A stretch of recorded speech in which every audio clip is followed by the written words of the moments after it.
Bonsoir. Nous allons parler ce soir de la contribution que nous devons faire pour la création d'une nouvelle constitution, telle que demandée par le Premier ministre auprès des associations. Comme nous sommes une association de jeunes, nous allons dresser quelques éléments pouvant aider les membres de l'Assemblée constituante à créer un nouveau cadre du vivre ensemble, dont la Constitution. Alors la Constitution, c'est pour organiser la vie de la nation. C'est quoi une nation? Du point de vue anthropologique, parce que la nation est avant tout une notion anthropologique, avant d'être un principe de droit. La nation est un principe anthropologique. Alors, la nation, tout simplement, c'est un regroupement de communautés. C'est-à-dire des communautés ethniques qui décident de vivre ensemble. Parce que avant qu'on regroupe les communautés ethniques, qu'est-ce qui se passait? Nous sommes dans les années 1800, 1700, notamment au Gabon, en Afrique. Les communautés vivaient de manière indépendante, la plupart en brousse, dans les forêts. Donc ces communautés étaient autonomes et indépendamment structurées. Et la communauté, quand je parle de communauté, je fais référence à la communauté ethnique. Cette communauté ethnique était structurée par la famille, le clan et la tribu. Vous allez voir que certaines tribus vivaient toujours ensemble. Je prends par exemple les Efak, les Eba ont toujours vécu ensemble. Vous prenez les Essandones avec les Essangui ont toujours vécu ensemble, notamment à côté des villes. Donc, il y a certaines tribus qui ont toujours vécu ensemble. Donc, ces tribus-là vont former ce qu'on va appeler l'ethnie. Et donc, chaque ethnie est constituée en communauté. C'est-à-dire que la communauté va donc être structurée avec les principes sociaux, avec des valeurs morales. Et chaque ethnie avait ses rituels d'initiation. Chez les Fang, notamment la communauté Fang, ils avaient l'Omelan. Je ne vais pas citer l'Omvet parce que l'Omvet n'est pas un rite. L'Omvet est une philosophie, c'est-à-dire une connaissance de vie. Ce n'est pas un rite. Mais l'Omelan, l'Ongi, ainsi de suite, étaient des rites initiatiques. Et chaque famille, chaque clan avait des totems. Un totem, c'est un symbolisme de puissance et de force qui va permettre au clan ou à la famille de s'épanouir et de progresser. Donc, lorsqu'on va construire la nation, on va demander à ces communautés-là d'accepter de vivre avec les autres. Vous allez voir que au début des années 1900, on va demander à certaines communautés, à certaines familles de sortir de la brousse pour venir vers la route ou à côté de la route. C'est ce qui a formé vers 1940, 1930, ce qu'on va appeler les regroupements de villages. Et donc, au cours de ces regroupements de villages, les villages vont s'associer pour former des groupes solides qui allaient peser dans l'ethnie, dans la communauté ethnique. C'est dans ce sens que, de manière anthropologique, nous avons formé la nation. Il faut dire que c'était une réussite pour certains pays africains et pour le Gabon. D'aller vers la nation, de construire la nation, sans effusion de sang. Parce que ailleurs, le processus de construction de la nation a toujours abouti à des conflits internes, à des guerres, voire des guerres civiles ou des révolutions. Souvenez-vous que en France, des Francs, notamment des communautés vikings et Celtes, ont fait des guerres pour installer en France ce qu'on appelle aujourd'hui le français, c'est-à-dire les Francs. Il y a eu des guerres en France, en Allemagne, en Italie, en Espagne, au Portugal. Aux États-Unis, il y a eu la guerre des 100 ans. C'est-à-dire que pour que les États-Unis soient un pays, une république aujourd'hui, une nation aujourd'hui, il y a eu des guerres. Pourquoi il y a eu des guerres lorsqu'on s'est lancé dans le processus de la nation, de l'État? Parce que les communautés n'acceptaient jamais et n'ont pas accepté de se mettre ensemble pour envisager un avenir commun. Parce que certaines communautés avaient leurs valeurs intrinsèques, une certaine autonomie qui leur permettait de vivre, d'être en bloc et de s'épanouir. Et on leur a demandé de s'associer avec les autres, ce qui ne passait pas. Voilà pourquoi le processus de la construction de la nation dans les pays occidentaux a abouti à des guerres. Je ne vais pas citer ces guerres, mais allez sur Google, vous voyez comment ces pays se sont formés. Vous allez voir qu'il y a des guerres. La France, par exemple, qui est un pays de référence, est passée par 3 ou 4 révolutions. La France a changé sa constitution de manière à ce qu'aujourd'hui, on ait un président qui a tous les pouvoirs. Mais il faut dire que le processus qui a amené à la création des nations est un processus qui a commencé ou qui a abouti par des guerres. En Afrique, nous n'avons pas eu cela pour construire et fabriquer des nations. Au Gabon, il n'y a pas eu de guerre pour fabriquer la nation. Parce que la plupart des communautés ethniques qui sont aujourd'hui sur le territoire gabonais sont des communautés ethniques qui viennent d'ailleurs. Voilà pourquoi il n'y a pas eu de bain de sang lorsqu'on s'est lancé dans la création de la nation. Parce que chaque communauté ethnique se sentait étrangère et donc avait une facilité à s'adapter et à s'accommoder aux autres. Donc il n'y avait pas eu de guerre. Et c'est aussi un autre thème, entre guillemets, lorsqu'on parle de 100%, il n'y a pas de 100% gabonais. Cette guerre d'étrangers qui a ici au Gabon, cette guerre d'étrangers qui amène les gens à dire « moi je suis 100%», il n'y a pas de 100% gabonais.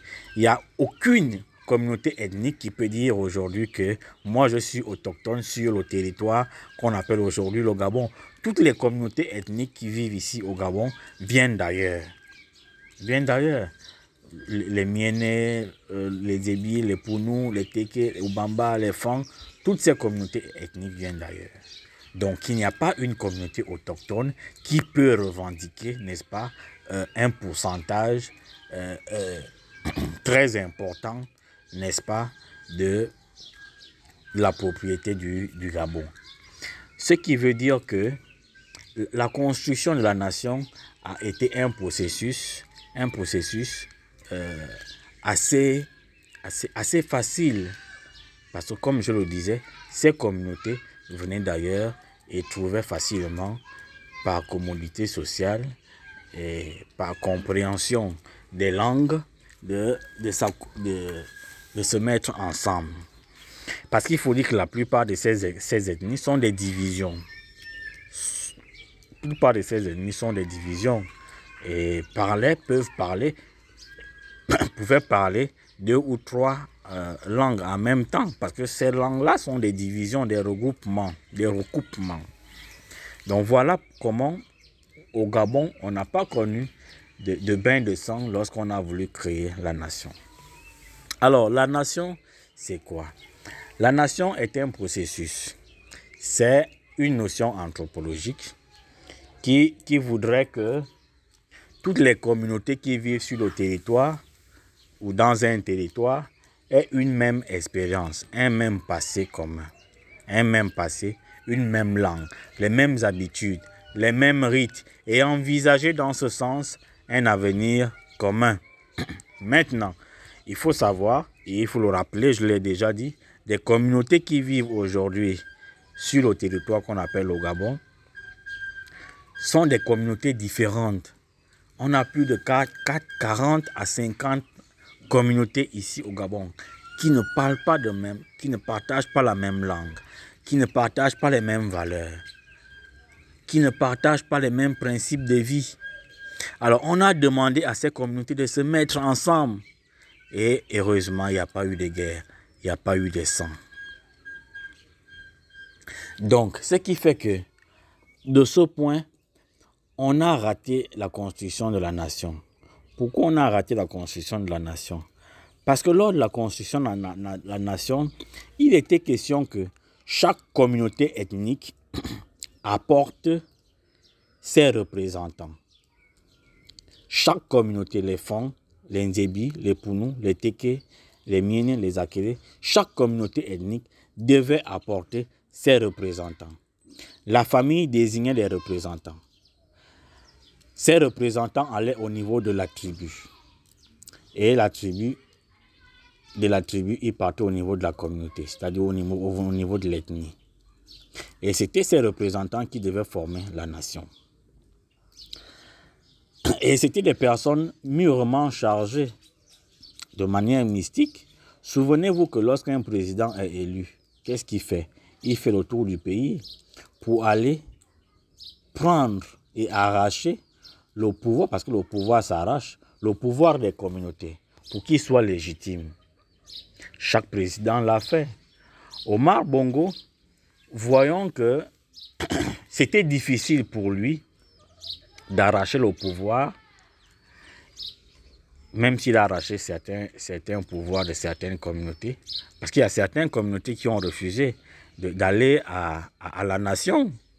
Vous prenez le cas de Minvoul, les gens de Logou et Windo, les gens du Logou et Maritime. Et voyez-vous que ce sont ces provinces ou bien ces régions qui sont aujourd'hui sous-développées, parce que Omar Bongo avait dit que lui, il ne pouvait pas associer ces gens dans l'État. Donc, voyez-vous, parce qu'il y a certaines communautés qui ont refusé. Parce que l'État, c'est quoi? L'État, c'est que les communautés décident. L'État, c'est un pouvoir. L'État, c'est un pouvoir. L'État, c'est une notion abstraite. L'État, ce n'est pas un pays. On va revenir. Donc, ces gens, ils décident, ces communautés décident de prendre leur pouvoir, leurs atouts mystiques, leurs valeurs et de céder ça à un chef.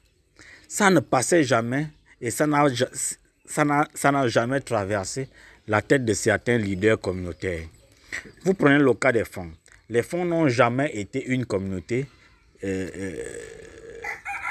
un royaume. Les Fon n'ont jamais connu de roi. Donc chaque famille avait un chef. Chaque tribu avait un chef. Et un chef est égal à un autre chef. Donc les Fon n'ont jamais vécu sous la coupole d'un chef, d'un roi. Donc demandez aux Fon de céder leur pouvoir, de céder leur autonomie à un chef qui va les gouverner, ça passait mal. Et Omar Bongo a eu du mal à rassembler la communauté Fon. A eu du mal. Tout comme chez les Miene, Omar Bongo a eu du mal. Donc, parce que la nation, c'est ça en fait. La nation, ce n'est pas un regroupement de personnes. Parce que quand vous regardez même dans la communauté, la déclaration universelle des droits de l'homme, on ne parle pas de peuple. Donc la nation, ce n'est pas un peuple. Ce n'est pas le peuple qui est représenté dans la nation. On ne parle pas de peuple. On parle de la communauté.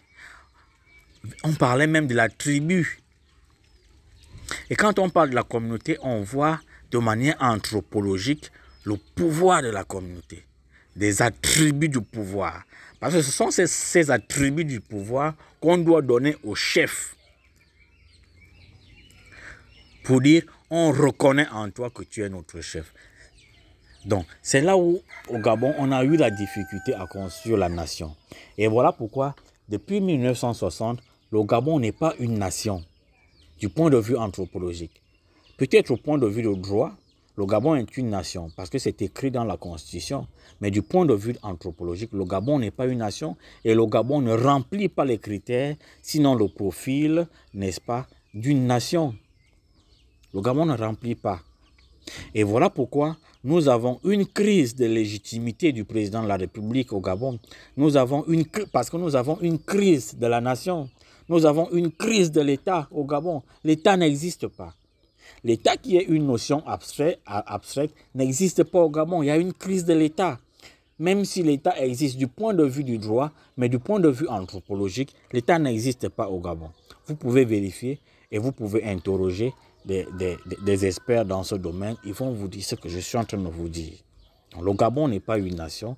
Le Gabon ne remplit pas les critères d'un État, c'est-à-dire d'un État du droit, du point de vue du droit, et ni un État du point de vue anthropologique. Donc, voilà la difficulté que nous avons vue pour construire la nation. Alors, Omar Bongo, pour contourner cette difficulté, laquelle, c'est-à-dire que les communautés ne voulaient pas aller à la nation. Les communautés ne voulaient pas lui céder le pouvoir. Les communautés ethniques, je veux dire, ne voyaient pas en lui leur chef, leur leader. On confisque leurs attributs de pouvoir. Voyons cette difficulté. Omar Bongo est passé par ce qu'on appelle aujourd'hui la géopolitique. C'est-à-dire manipuler les élites d'une communauté, appeler ces élites à la mangeoire, leur donner de l'argent, et ces élites devaient être des leaders de leur communauté. Voyez-vous, chez les Fang, au nord, qui étaient des leaders de notre communauté. Et évidemment, on prenait une province, on la divisait en 4 parties. C'est-à-dire qu'une province, vous avez deux départements. Et dans le département, 2 départements. Dans le département du Oulé, le département du Tem. Et dans chaque département, vous avez un leader. Vous avez un leader. Maintenant, à l'intérieur du département, vous avez également une division, c'est-à-dire des cantons.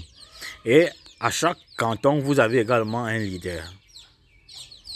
Quand vous arrivez au département du Tem, on avait qui? On avait Ondometoro et René. Avant, on avait les Simengana et tout ça là. Donc, vous voyez. Donc, Omar Bongo est passé par la manipulation des élites communautaires pour créer ce qu'on va appeler la nation et pour créer ce qu'on va appeler l'État. Donc, c'est dans cette géopolitique qu'Omar Bongo a gouverné. Voyez-vous, vous avez quelqu'un comme René, lorsqu'il est arrivé à Bitam, mais tous les papas, toutes les mamans, allez le voir. Donc, parce qu'on reconnaît en lui un leader. Et comment lui l'a fait pour s'imposer comme leader? Avec de l'argent. Je voyais René, quand il arrive à Bitam, il est assis comme ça, chez lui, à la terrasse, il partage l'argent. Chaque maman passe, oh René, j'ai un projet, j'ai besoin de... Le gars, il donnait, il distribuait. Et voilà pourquoi Omar Bongo donnait à chaque leader communautaire des budgets pour cela. Des budgets pour cela. Et voilà pourquoi le Gabon il n'y a pas eu un développement, parce que l'argent du Gabon a servi à vouloir créer une légitimité absurde du pouvoir. Une légitimité abstraite de Omar Bongo.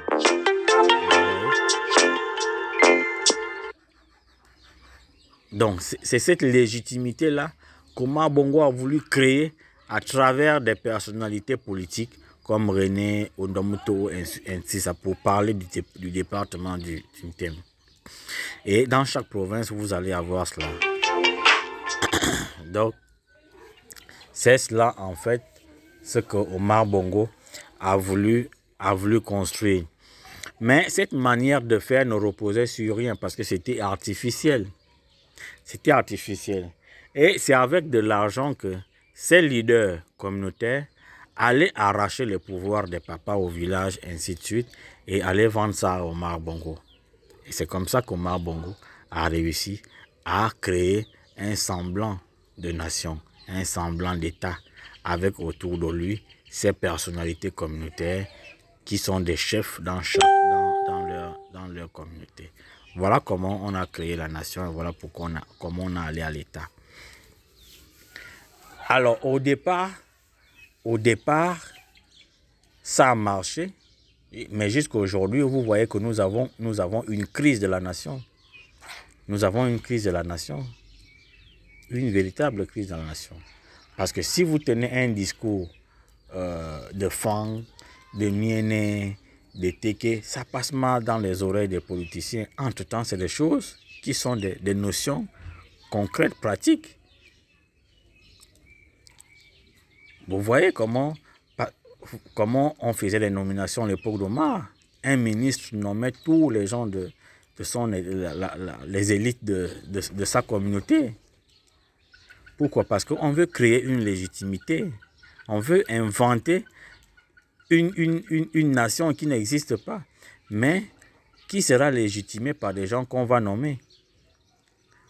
Ça, si vous nommez René, vous le prenez, vous lui donnez tout l'argent pour créer une légitimité au Omar Bongo à Bitam.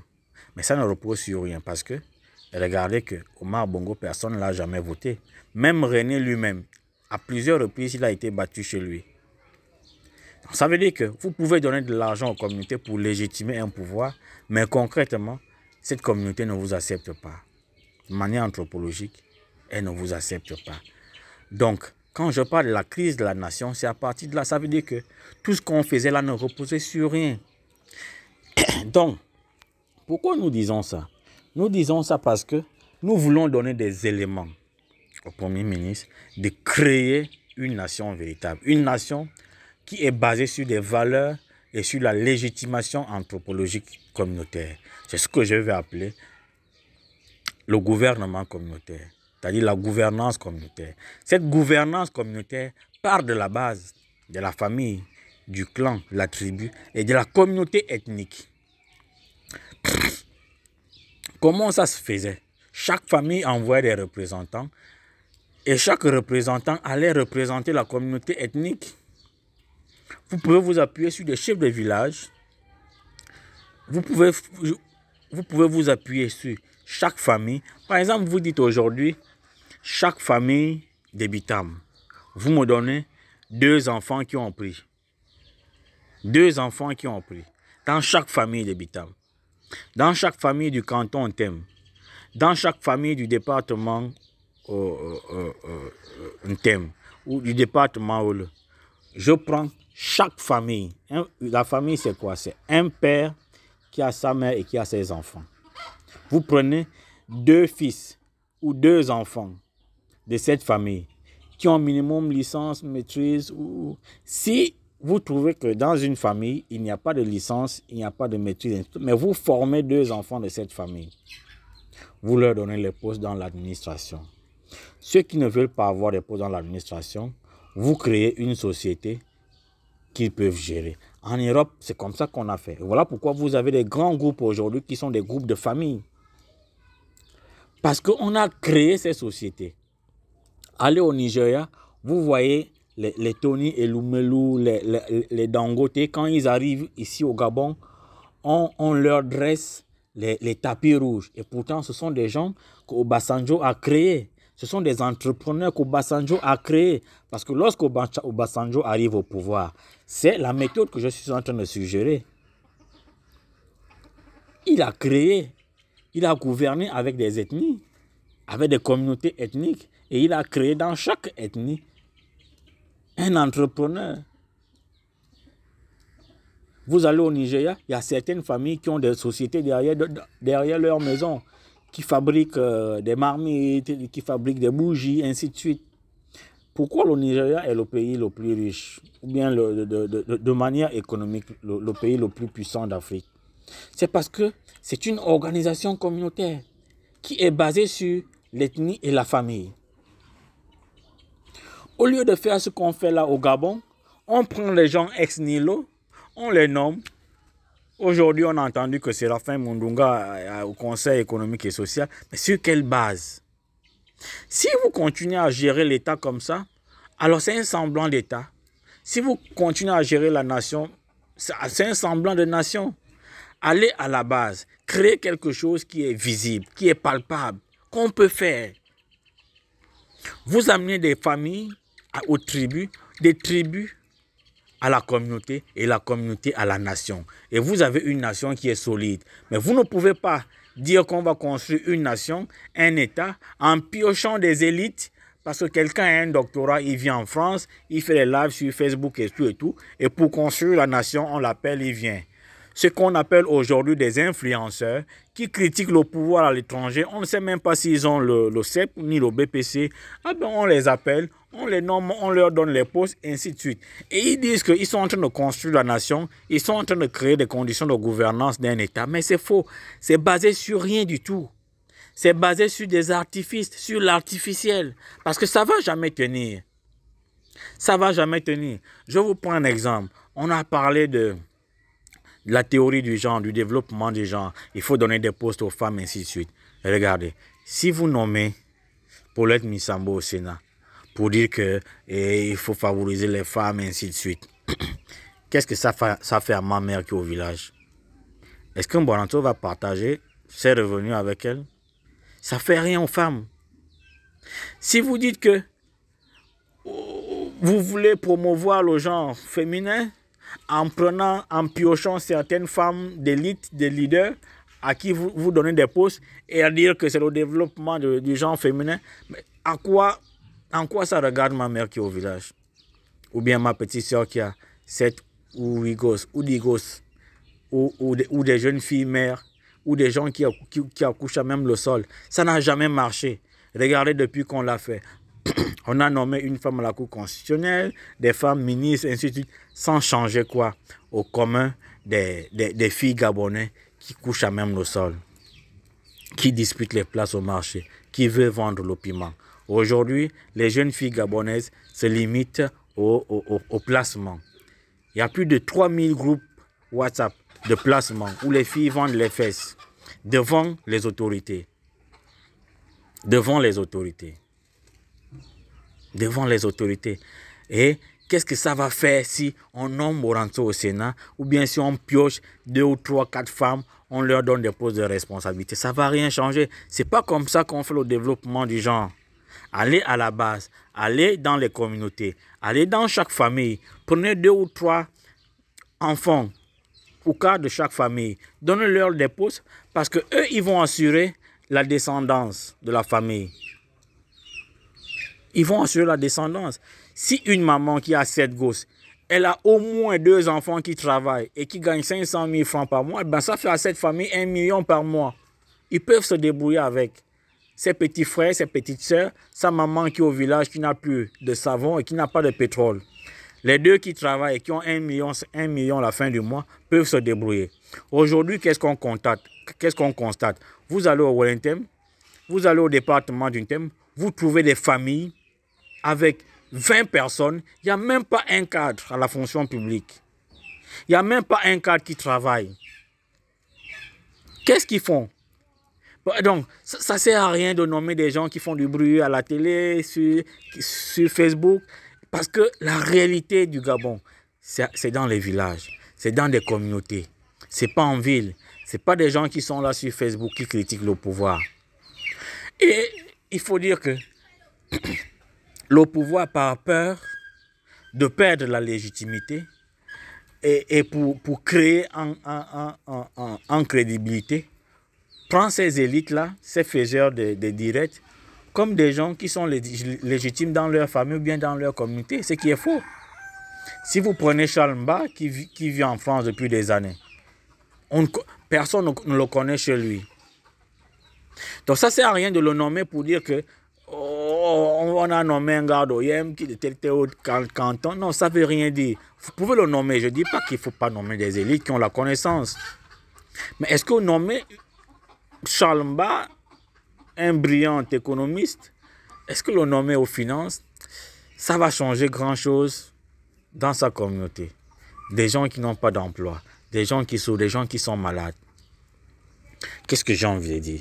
Pour créer la nation, allez dans la famille. Pour créer cette légitimité du chef que vous voulez, faites au moins que dans chaque famille du Gabon, on trouve au moins 3 cadres qui travaillent, qu'on trouve au moins une entreprise. Une entreprise, ça peut être un champ de maïs. Ça peut être un champ de bananes. Ça peut être un taxi, une voiture qui fait le transport. C'est comme ça qu'on va créer la légitimité. C'est comme ça qu'on crée une nation. On ne crée pas une nation dans l'artifice. C'est là où on a faussé. Et c'est là où je dis il y a une crise de la nation depuis les années 70. Parce que les colons, le blanc, il n'a jamais voulu qu'on construise la nation ici. Le blanc a voulu qu'on construise la nation sur de l'artifice. Et aujourd'hui, ça nous donne raison. Lorsqu'on fait cette analyse, ça nous donne raison. Ça nous donne raison. Et pourtant, c'est facile. Regardez tout l'argent qu'on a pris dans les maisons des gens. Si on pouvait dire qu'on va créer une entreprise dans chaque famille du Gabon, on va y arriver. Pour créer une entreprise, c'est 2 ou 3 millions. Pour créer une entreprise. À qui on va donner des petits marchés, notamment les appels d'offres publics. Il y a beaucoup de choses à faire au Gabon que chaque famille peut être épanouie. Et c'est lorsque vous créez l'épanouissement dans chaque famille, c'est ce qui crée la légitimité du chef. C'est ce qui crée la légitimité du chef et c'est ce qui fait le vivre ensemble. Parce que vous voulez construire qu'elles vivent ensemble lorsque les gens ont faim. Il y a certaines communautés qui ne sont pas représentées dans l'administration. Il y a certaines familles qui ne sont pas représentées dans l'administration. Il y a certaines ethnies qui ne sont pas représentées de manière suffisante dans l'administration, ni dans les décisions de pouvoir. Vous ne pouvez pas créer une légitimité avec ça. Vous ne pouvez pas faire une nation avec ça. La seule chose que vous pouvez faire, c'est de créer une nation qui existe sur de l'artifice et avec le pouvoir, mater le peuple. Avec les militaires et l'armée, les mater. C'est ce que Bongo a fait, c'est ce qu'Ali a fait et c'est ce qu'on risque d'avoir. Parce que les gens sont connectés à la télé tous les jeudis parce qu'ils attendent les nominations. Mais ces nominations sont faites sur quelle base? Ce n'est pas ça qui va arranger le pays. Ce n'est pas les nominations qui vont arranger le pays. Ce qui va arranger le pays, c'est la représentativité de chaque communauté, de chaque famille, de chaque ethnie dans l'administration, dans les cercles de pouvoir et dans les cercles entrepreneuriaux. Voilà ce que nous sommes en train de dire. Et voilà notre position. C'est ma position. Et je l'assume. Alors, on va dans ce qu'on appelle aujourd'hui l'État. Nous avons fini avec la nation. En définitive, la nation, c'est une notion anthropologique qui voudrait que les communautés ethniques se regroupent ensemble pour vivre ensemble. Et pour qu'ils vivent ensemble, il faut que ces communautés s'entendent. Et les communautés vont s'entendre lorsqu'il y a épanouissement. Et l'épanouissement se crée dans la famille, dans la tribu, dans l'ethnie, dans la communauté. C'est ce qu'il faut chercher. Et nos parents déjà, ils vivaient comme ça avant. Hein? Il n'y avait pas de pauvres ni de chômeurs dans nos communautés avant l'arrivée du blanc. Parce que chaque communauté était autonome.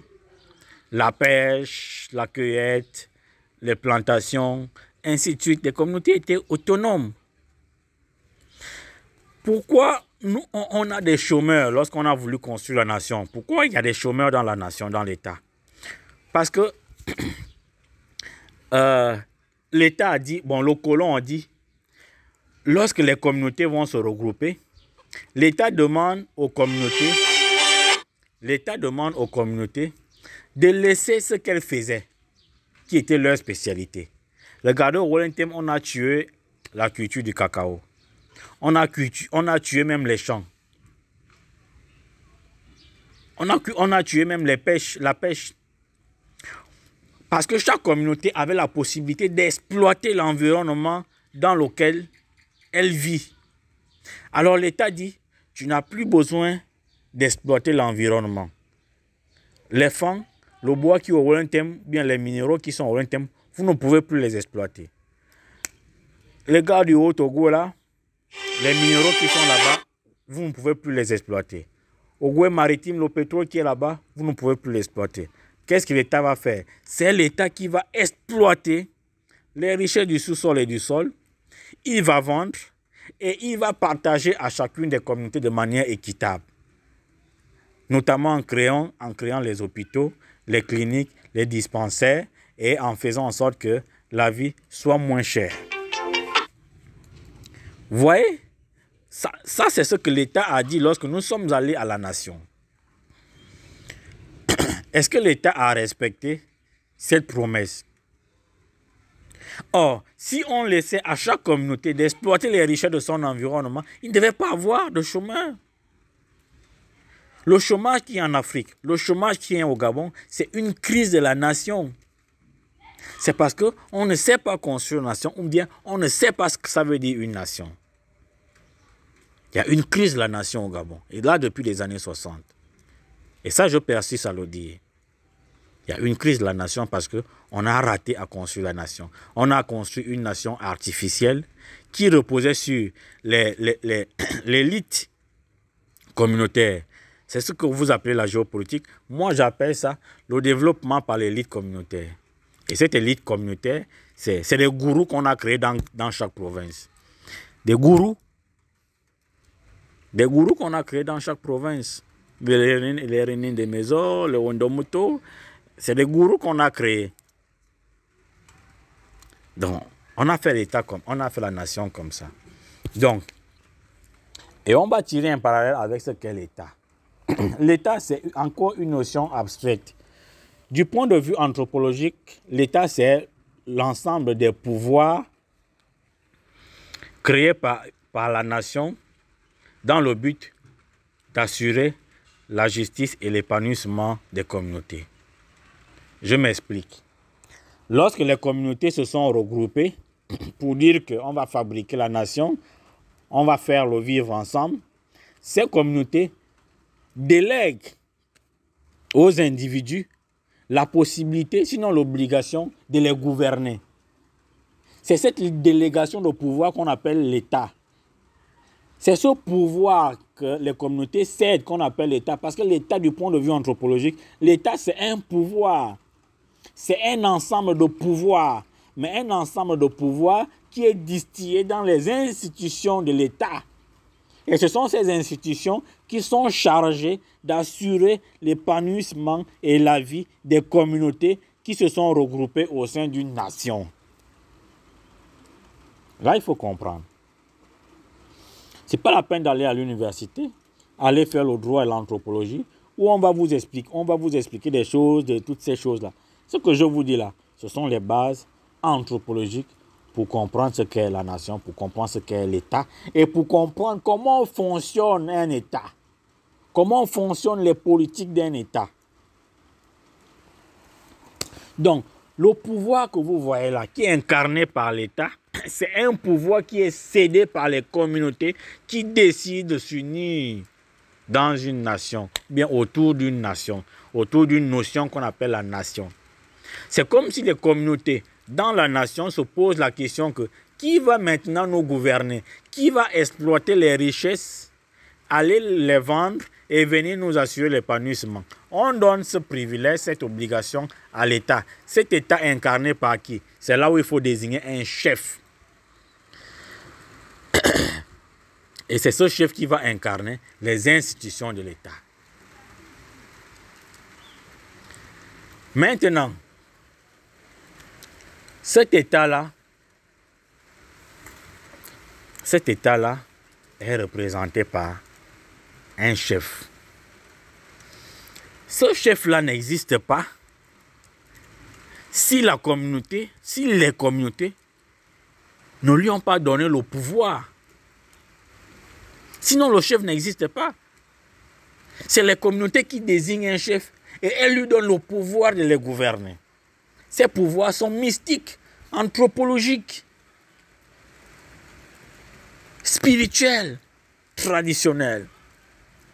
On donne ça à un chef. Et le chef met en place des structures, des institutions, un modèle de gouvernance, un modèle culturel. Un modèle culturel, pourquoi? Parce qu'on doit réunir toutes les communautés ethniques au sein d'une même culture. Les Fonds n'ont plus de culture, les Miennes n'ont plus de culture. Toutes ces communautés vont se référer à une seule culture.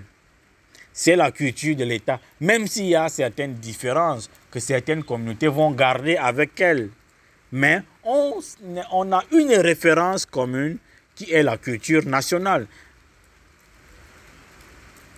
C'est le modèle culturel qu'il faut mettre en place. Ce modèle culturel, depuis les années 60, on ne l'a pas mis en place. On ne l'a pas mis en place. Le modèle culturel, on ne l'a pas mis en place. Notamment pourquoi on met un modèle économique.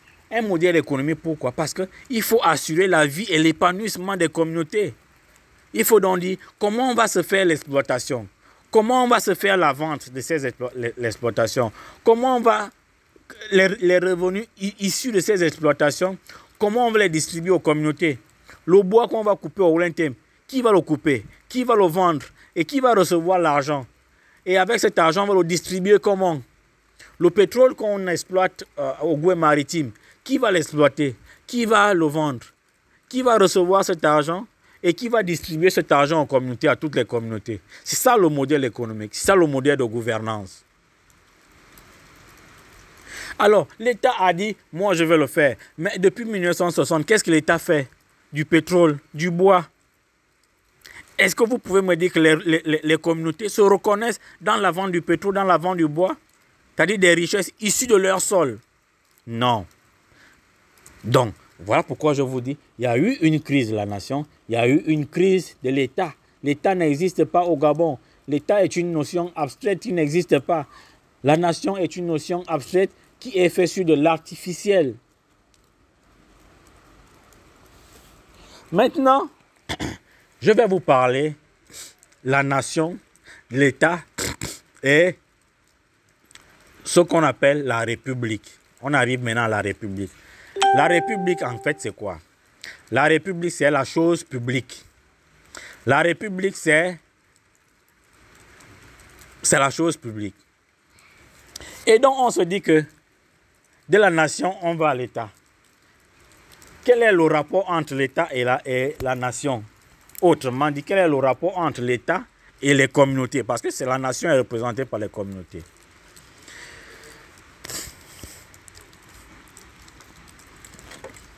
Le rapport entre l'État et les communautés, c'est la République. C'est-à-dire que toutes les richesses issues du sol et du sous-sol que l'État doit exploiter pour l'épanouissement des communautés, ces richesses appartiennent à tout le monde. L'État appartient à tout le monde. C'est-à-dire que le pouvoir qu'on donne au président de la République, ce pouvoir-là appartient aux communautés et donc à tout le monde, à toutes les communautés. Quand on dit tout le monde, ça veut dire toutes les communautés. Donc la République, c'est la définition de la République qu'on a donnée à la démocratie. La République, c'est la chose du peuple, pour le peuple, par le peuple. C'est ça la République. La République, c'est la chose publique, la chose de tout le monde. La chose, c'est la chose du peuple. C'est la chose pour le peuple. Et c'est la chose par le peuple. C'est ça la République. Donc vous allez me dire, et la définition qu'on a donnée à la démocratie comme pouvoir du peuple, par le peuple et pour le peuple. Ça, c'est des choses, c'est des inventions des Blancs. En fait, la démocratie, c'est quoi? La définition qu'on a donnée à la démocratie, c'est une invention des Blancs. Parce que jusqu'au XVIe siècle, personne n'a jamais défini la démocratie. On dit que Platon a défini la démocratie comme le gouvernement du peuple par le peuple pour le peuple. C'est faux. Platon n'a jamais défini la République ainsi. La démocratie, j'ai envie de dire, Platon n'a jamais défini la démocratie ainsi. La démocratie est une notion très ancienne qui vient de l'ancienne Égypte. Ça vient de l'ancienne Égypte, la démocratie. Et comment les Égyptiens définissaient la démocratie? Les Égyptiens définissaient la démocratie comme étant le devoir de la norme. C'est quoi la démocratie? La démocratie, c'est le devoir de la norme. Demo veut dire devoir. Kratos veut dire norme, ordre, mesure, la règle. Kratos veut dire ordre, l'ordre, la règle, comme la règle de droit. L'ordre comme ce qui est juste et harmonisé. Donc, la démocratie serait donc l'obligation pour l'État de respecter la règle que les communautés ethniques représentées dans la nation lui concèdent. Donc, la démocratie, c'est un contrat entre l'État et la nation. C'est ça la démocratie. Allez maintenant faire droit ou sciences politiques. Ils vont vous expliquer toutes ces conneries-là qui vous expliquent la démocratie. C'est ceci, c'est le pouvoir du peuple, c'est quoi. Non, c'est pas ça la démocratie.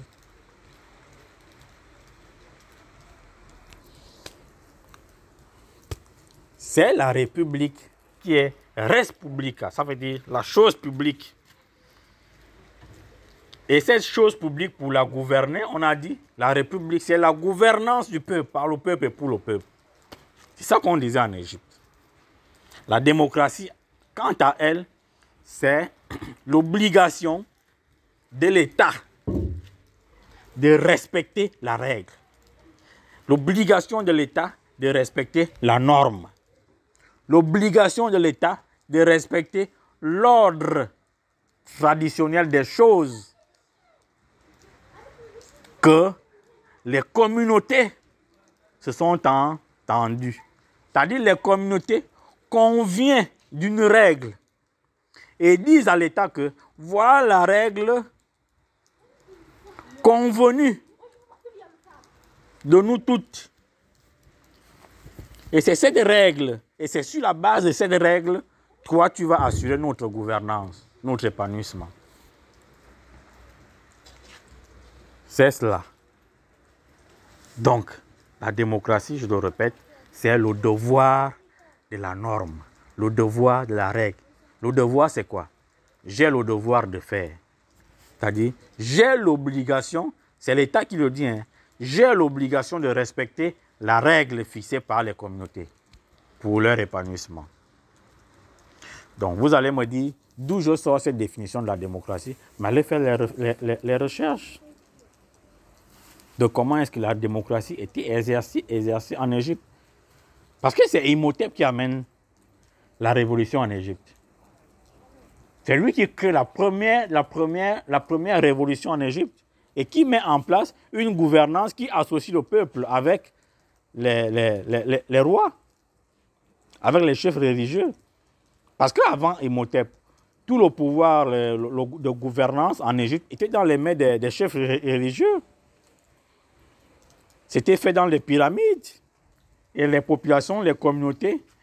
Parce qu'en Égypte, lorsque un membre de la communauté mourait, ben on l'enterrait comme un vulgaire personnage. Mais lorsque un chef religieux mourait, on l'enterrait avec les cercueils, les richesses et tout et tout. Donc, c'est comme ça que la première révolution en Égypte, pour calmer cette révolution, Imhotep a créé cette gouvernance qui associe le peuple aux décisions de l'État, aux décisions du royaume. C'est là où on a créé la première démocratie du monde. Et c'est comme ça qu'il définit. Il disait que la démocratie, ou bien cette manière de gouvernance, c'est la règle, c'est le devoir de la règle, c'est l'ordre. Donc, voilà comment on est allé de la communauté à la nation, de la nation à l'État. Donc, si vous voulez faire une nouvelle constitution, vous devez d'abord régler ces définitions que je vous donne. Régler la notion de l'État, parce que l'État n'existe pas. Régler la notion de la nation, parce que la nation n'existe pas. Maintenant, pour finir sur la démocratie, Regardez que les Blancs, je vous ai déjà montré la différence entre la République et la démocratie. On a dit que la République, c'est tel que les Égyptiens définissaient comme modèle de gouvernance du peuple, par le peuple et pour le peuple. Ça, c'est la République, parce que la République, c'est la chose publique. Cette définition ne colle pas avec la démocratie. La démocratie, c'est une définition, la définition que je viens de donner. Ça veut dire le devoir de la règle. L'obligation de l'État de respecter la règle fixée par les communautés qui ont besoin d'épanouissement pour leur vivre ensemble. Parce que sans l'épanouissement dans les communautés, il n'y a pas de vivre ensemble. Il va y avoir qu'elles vivent ensemble lorsque les gens meurent de faim. Il n'y a pas de route, il n'y a pas d'hôpitaux. Les femmes couchent à même le sol. Il va y avoir qu'elles vivent ensemble. Parce que les gens pensent que le vivre ensemble, c'est « Oh non, il ne faut pas faire des discours haineux, ethniques, tout ça. » Ce n'est pas ça le vivre ensemble. Le vivre ensemble, c'est quand tout le monde se sent à l'aise dans la chose publique. Quand tout le monde est heureux, épanoui dans la chose publique. C'est ça le vivre ensemble. Si moi je mange et que le mien ne mange et que le pounou qui est à côté du moi mange, mais on vit ensemble. On rit ensemble. Mais si moi je vois le pounou qui mange le caviar, le mien qui mange les cotises, et moi, on me demande d'aller sucer les fruits, mais ça ne va pas passer. Ça ne va pas passer. Donc ce n'est pas le devoir qu'on s'est fixé. La règle qu'on s'est fixée, c'est l'épanouissement de toutes ces communautés. Et c'est ces règles qu'on concède à l'État. Qu'on dit à l'État, voilà la règle que nous-mêmes, les communautés ici, là, on a décidé. Et l'État a l'obligation de respecter cette règle. C'est ce qu'on appelle la démocratie. Alors, lorsqu'on dit de quelqu'un qui n'est pas un démocrate, c'est tout simplement quelqu'un qui n'accepte pas de respecter la règle fixée par les communautés. C'est ce qu'on dit que tu n'es pas démocrate. Mais aujourd'hui, on va vous dire que vous n'êtes pas démocrate parce que vous ne remplissez pas les critères de la démocratie occidentale. C'est quoi les critères de la démocratie occidentale? Je vais encore vous prouver que la démocratie occidentale, c'est une notion abstraite qui se repose sur aucune base. Les Occidentaux ou bien les Blancs vous disent que la démocratie, c'est trois choses. Ils définissent la démocratie sur trois critères. Le premier critère, c'est la liberté d'expression, la liberté d'entreprendre, la liberté de ceci, de ceci, de ceci. Ça, c'est le premier critère d'une démocratie. Deuxième critère d'une démocratie, c'est l'élection. Parce que les communautés, ou bien le peuple, si vous voulez, le peuple doit voter son chef. Comme je vous ai expliqué j'ai parlé de la nation. C'est-à-dire c'est les communautés qui doivent voter, qui doivent choisir leur chef. C'est les peuples, c'est au peuple de choisir leur chef. Et donc la démocratie, selon les Blancs, la démocratie occidentale, c'est le modèle d'élection. Troisième critère, la démocratie, c'est l'alternance et le changement de pouvoir. Le changement, la tête du pouvoir.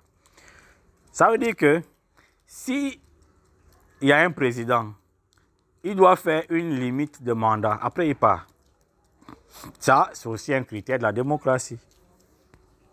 Et puis, quatrième critère de la démocratie, j'ai oublié parce qu'il y a 4, c'est la séparation des pouvoirs.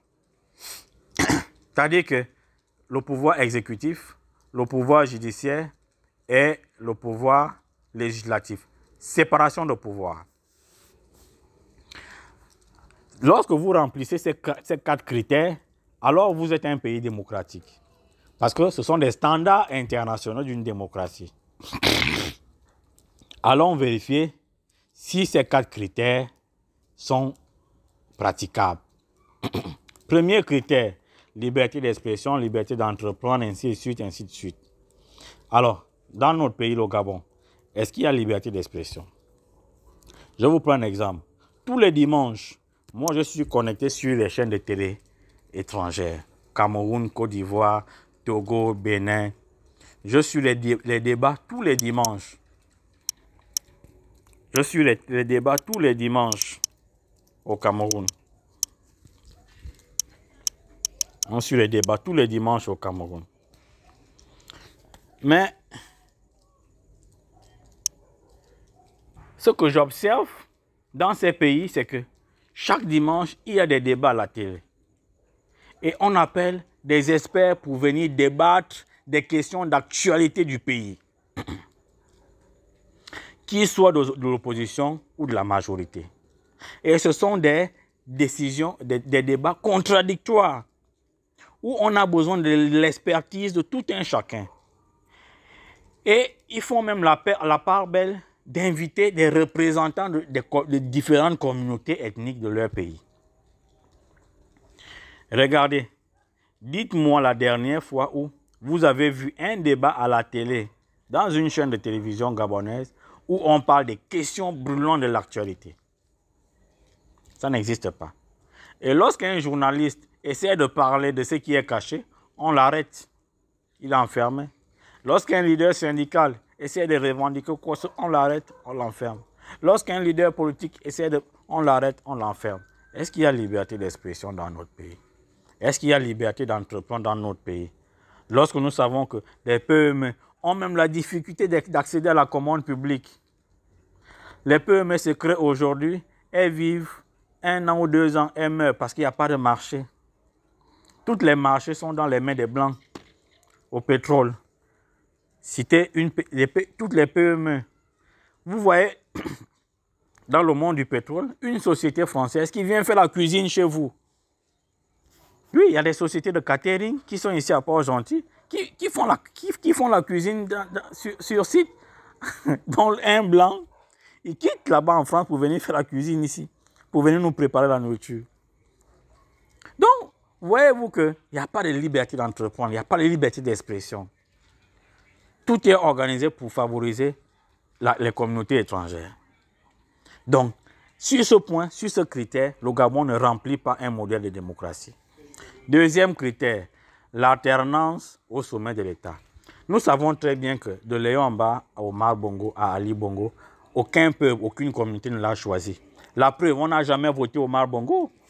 Toutes les élections qu'Omar Bongo a fait au Gabon, il a toujours été battu. Donc, aucune communauté ne l'a accepté.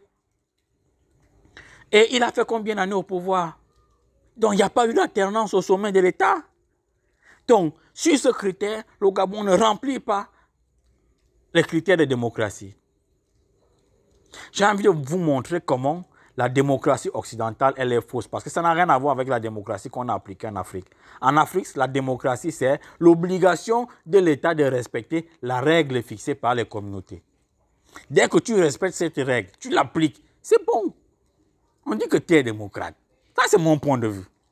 Mais votre démocratie occidentale, voilà les critères. Et dites-nous, sur les critères que je suis en train de citer, quel est le pays africain qui respecte ces critères? Troisième critère, c'est l'alternance. J'ai déjà dit que c'est l'alternance. Non, on était au deuxième critère. Deuxième critère, c'est le vote, non? Bon, on a dit qu'aucune communauté ne vote. Les communautés ne votent pas. Les populations ne désignent pas leurs représentants parce que les représentants, les chefs, le président est désigné par des officines occidentales et des élites du pays qui sont à la sorte de l'élite occidentale. Donc, c'est eux qui choisissent leur président, on nous l'impose. Troisième critère, c'est l'alternance. Bon, le deuxième critère suit le troisième critère. Il n'y a pas eu d'alternance puisqu'au Gabon, Ali Bongo a fait presque 40 ans, 14 ans. Son père a fait plus de 40 ans, Léon Mba. Donc, il n'y a pas eu d'alternance au sommet de l'État. Donc, ça veut dire que de 1960 à 2023, il n'y a pas eu d'alternance au sommet de l'État. Donc, troisième critère violé. Troisième critère, séparation des pouvoirs. Dites-moi, est-ce qu'il y a séparation du pouvoir au Gabon? C'est le président de la République, désigné par des officines mystiques et sectaires occidentales, qui est président de la République, au détriment des communautés qui doivent choisir leur chef. C'est ce président de la République qui nomme le président de la Cour constitutionnelle. Parce que c'est Omar Bongo qui a nommé Mboranto. C'est le même Omar Bongo, dans son parti, puisqu'il est le président du parti, qui dit qui doit être député ou pas. Et celui qui est élu député, c'est celui qui a été préalablement choisi par son parti politique. Il va à l'Assemblée nationale. Pour être président de l'Assemblée nationale, c'est-à-dire le pouvoir législatif, c'est aussi le parti, donc Omar Bongo, qui dit qu'il doit être président de l'Assemblée nationale. N'est-ce pas? On quitte du pouvoir législatif, on en vient au judiciaire. J'ai déjà dit que c'est Omar Bongo qui a choisi Mboranto parce que la Cour constitutionnelle fait partie d'un autre pouvoir, mais un pouvoir qui est rattaché au pouvoir judiciaire. Qui nomme les magistrats? C'est Omar Bongo qui nomme les magistrats. C'est Ali Bongo qui nomme les magistrats. Et dans le futur, Oligui va nommer les magistrats. Donc, qui nomme les juges? C'est le même président de la République. Alors, où est la séparation des pouvoirs? Non, non. Où est la séparation des pouvoirs? Et le quatrième critère, qui est la séparation des pouvoirs, est le critère le plus important en démocratie occidentale. C'est le critère le plus important. Regardez aux États-Unis comment ça fonctionne. En France, ça fonctionne un peu. Où est la séparation des pouvoirs? Puisque tous les pouvoirs sont dans les mains du chef. Tous les pouvoirs sont dans les mains du président de la République, qui a été choisi dans des officines mystiques occidentales. Donc, vous voyez que le président de la République, il gère tout l'appareil judiciaire, tout l'appareil législatif et tout l'appareil exécutif. Même pour nommer un emploi, même pour choisir des enseignants qui vont aller à l'ENES, c'est le président de la République qui choisit. L'emploi, la fonction publique, c'est le président de la République. Le budget de l'État, c'est le président de la République qui gère et qui partage. C'est Omar Bongo qui donnait aux ministres des budgets pour les distribuer dans leur communauté. C'est lui qui gère tout. Moralité, élément de proposition. Monsieur Ndouissima, lorsque vous irez pour la consultation, réglez le profil et les missions du chef de l'État.